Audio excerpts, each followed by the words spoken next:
Hey everyone, Mrs. Klein here. This is April, week 3, day 1. For those of you who have the story, The Pool. If you noticed, I have a pool here in my background. I love swimming. I've always loved swimming. I grew up with a pool in my backyard, and then my brother and I, every summer, we would also ride our bikes to the pool in our neighborhood. When our parents were at work because they didn't want us swimming in the pool in our backyard without, like, obviously a lifeguard or an adult there. So we would ride our bikes to the neighborhood pool, and we'd get to play with lots of friends and hang out and have a lot of fun. And so I grew up swimming a lot. I had, like I said, the pool in my backyard, the neighborhood pool, and it was a lot of fun. So anyway, I'm excited to read this story called The Pool. Hopefully we'll get to have a nice warm summer and some of us can swim. All right, let's go ahead and pull this story up.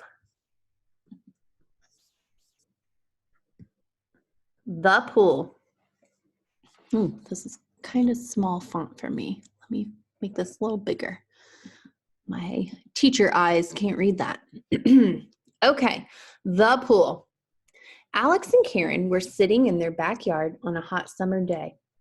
All they wanted to do was go swimming, but the local public pool was under construction and all of the adults were too busy to give them a ride to the beach.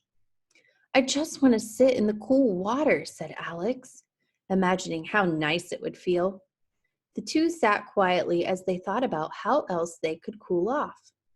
"Let's blow up that kiddie pool that we have in the garage," suggested Karen. "We can fill it with water and it will help us cool off." The two ran to the garage and found the inflatable pool stuck in a box. They dragged it out to the lawn and looked at it. "It needs to be blown up," said Karen.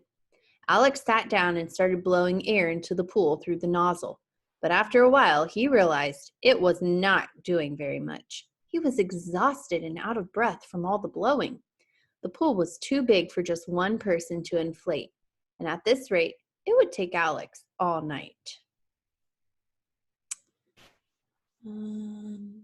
He sat back defeated. "Okay, so how are we going to get it inflated then?" Karen thought it over. Alex went back to the garage and got a bicycle pump, but the ends didn't match up.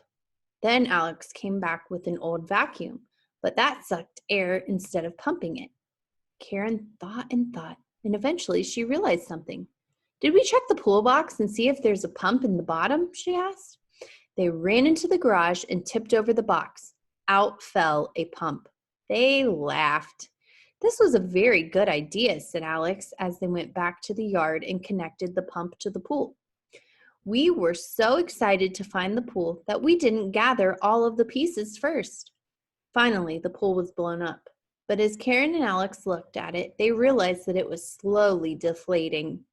"There must be a hole somewhere," said Karen. "We'll have to find it." They each took a side and examined the pool, but they couldn't find anything. "The hole may be too small to see," said Alex. "How can we find it if it's too small to see?" "Maybe we can feel it," suggested Karen. She traced her finger along the pool only to find that she couldn't feel anything. "I know," said Alex. "Let's listen. Maybe we'll hear the air escaping." They placed their ears next to the pool and listened. Sure enough, Karen heard a soft sound as air escaped through a hole. "I found it," she said. "That was a good idea. The hole was too small to see, but we could hear it. Now we have to patch it." Alex ran into the house and grabbed a bunch of different things to try and patch the pool. First, he suggested glue, but that didn't seem to make sense to Karen. It would have to dry, and they wouldn't be able to swim until it did. Then he suggested a Band-Aid, but that wouldn't stick around the hole. Last, he pulled out a roll of gray heavy-duty tape. "That should do it," said Karen, cutting a piece and placing it over the hole. They refilled the pool with air, and this time it stayed full. Oops, let me see. Oh, here we go. "Now we have to fill the pool," said Alex. But how would they get the water into the pool? Karen suggested filling buckets up from the kitchen and carrying them outside. At first, this seemed to work, but they soon realized that it would take them forever to fill up the pool. Then Alex suggested filling it from the spout in the backyard. That makes a lot more sense, said Karen. Let's drag it over to the spout. They did, and Alex turned on the water. The pool was full. Alex and Karen went inside and put their bathing suits on. Then they ran back outside and sat in the pool.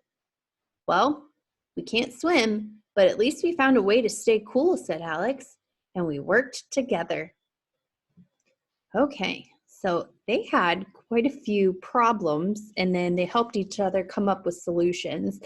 Some of you guys are probably thinking, why in the world would you carry buckets of water in and out from the kitchen to the pool? At least that's what I was thinking, because whenever I fill a little kiddie pool, I usually use the hose in the backyard. So it must have been their first time doing this. They just have not had experience with that. But yeah, they had quite a few problems, and they had to come up with multiple ways to solve their problems and to find a solution. So some of it was kind of funny to me. I don't know about you guys, but I thought it was kind of funny, some of their solutions. And then obviously they came up with the good solutions. So, all right, I will post the video following with the summary, and then eventually I will post a video with questions as well later this week.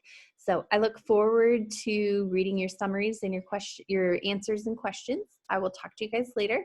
Love and hugs. Bye.